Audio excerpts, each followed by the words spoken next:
Update सामने आ रही है। बंगाल में सीएम ममता बनर्जी के खिलाफ बयानबाजी करना अधीर रंजन चौधरी को भारी पड़ सकता है। कांग्रेस के राष्ट्रीय अध्यक्ष मल्लिकार्जुन खड़गे ने अधीर रंजन चौधरी को इशारों में सख्त चेतावनी दे दी है। मैं उनसे भरोसा नहीं करते, गठबंधन छोड़ के भागी उन्होंने।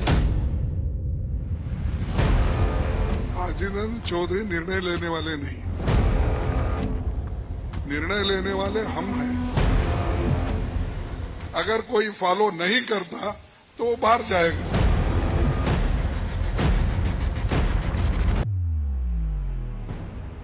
बंगाल में सत्ताधारी तृणमूल कांग्रेस की अध्यक्ष और सीएम ममता बनर्जी को लेकर कांग्रेस में तलवारें खींचती नजर आ रही हैं। नौबत यहां तक आ गई है कि शनिवार को कांग्रेस के राष्ट्रीय अध्यक्ष मल्लिकार्जुन खड़गे ने बंगाल कांग्रेस के अध्यक्ष अधीर रंजन चौधरी को अल्टीमेटम दे दिया और साफ कह दिया कि अगर अधीर रंजन चौधरी अपनी हद से बाहर गए तो उन्हें पार्टी से भी बाहर जाना पड़ेगा। नेचुरली वो गठबंधन के साथ है, ये स्पष्ट है।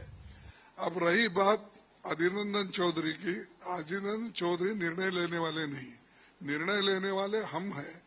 कांग्रेस पार्टी है, हाईकमांड है, इसीलिए वो हम जो निर्णय लेंगे वही सही होगा। मैंने कहा कि हाईकमांड हम हैं, हम जो तय करेंगे फॉलो करें। अगर कोई फॉलो नहीं करता तो वो बाहर जाएगा। दरअसल अधीर रंजन चौधरी ने ममता बनर्जी के उस बयान पर प्रतिक्रिया दी थी जिसमें ममता ने बुधवार को कहा था कि अगर इंडिया गठबंधन की सरकार बनी तो वो बाहर से समर्थन देंगी। हालांकि अगले ही दिन उन्होंने ये भी कहा कि उनके बयान को दूसरे तरह से पेश किया गया। इस पर जब अधीर रंजन चौधरी से पूछा गया तो उन्होंने ममता बनर्जी पर निशाना साधने में देर नहीं की। अधीर रंजन चौधरी ने कहा कि उन्हें ममता बनर्जी पर जरा भी भरोसा नहीं है। वो इंडिया गठबंधन से अलग हो गई हैं, लेकिन कांग्रेस की बढ़ती मजबूती को देखकर वो एक बार फिर से इंडिया गठबंधन के साथ एकजुट होने की कोशिश कर रही हैं। कहां से अंदर बाहर कैसे क्या करेंगे उनकी पता कर लो, उनसे पूछ लो। मैं उनसे भरोसा नहीं करते, गठबंधन छोड़ के भागी उन्होंने।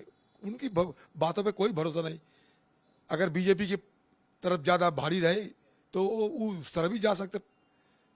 मुझे उनके ऊपर कोई भरोसा नहीं कि गठबंधन तोड़ने वाली ममता बनर्जी सबने देखा है, अभी दुहाई देना शुरू कर दी। इसका मतलब ये कि कांग्रेस पार्टी और दूसरे गठबंधन जो है, कांग्रेस पार्टी के साथ दूसरे जो गठबंधन है वो सत्ता पे आ रही है। इसके लिए अभी मतलब जिसको कहते हैं कि लाइन लगाना शुरू कर दिया है ममता बनर्जी। चलो, अधीर रंजन चौधरी की बस यही बात मल्लिकार्जुन खड़गे को नागवार गुजरी। शनिवार को जब उनसे अधीर रंजन के बयान का हवाला देकर पार्टी का रुख पूछा गया तो मल्लिकार्जुन खड़गे अधीर रंजन चौधरी पर बिफर पड़े। उन्होंने साफ कह दिया कि ममता बनर्जी पर फैसला लेने का हक अधीर रंजन चौधरी को नहीं है। मल्लिकार्जुन खड़गे के इस बयान पर अधीर रंजन चौधरी भले ही चिढ़ गए हों, लेकिन टीएमसी नेताओं के चेहरे पर मुस्कान दौड़ गई, क्योंकि बंगाल में कांग्रेस को एक भी सीट नहीं देने वाली ममता बनर्जी पर अधीर रंजन चौधरी लगातार हमलावर हैं, जो टीएमसी नेताओं को कहीं न कहीं खटक जरूर रहा था। अब अधीर रंजन को खड़गे की चेतावनी के बाद टीएमसी ने कहा कि खड़गे को ये चेतावनी बहुत पहले ही दे देनी चाहिए थी।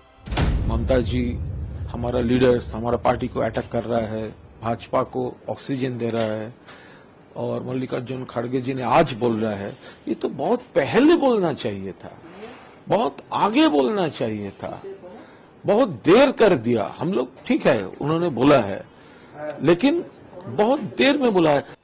अभी तक बंगाल में सिर्फ 18 सीटों पर वोट डाले गए हैं। अभी राज्य में 3 चरणों का चुनाव होना बाकी है और 24 सीटों पर धुआंधार प्रचार जारी है। इस बीच खड़गे के बयानों से ये साफ है कि कांग्रेस आला कमान का रुख तृणमूल कांग्रेस और ममता बनर्जी के प्रति नरम है, लेकिन अधीर रंजन चौधरी इसे स्वीकार करने के लिए तैयार नहीं है। टीएमसी को लेकर कांग्रेस में भीतर खाने चल रहा घमासान अब उजागर हो गया है, जिसके बाद आने वाले दिनों में पश्चिम बंगाल में राजनीतिक हलचल बढ़ सकती है।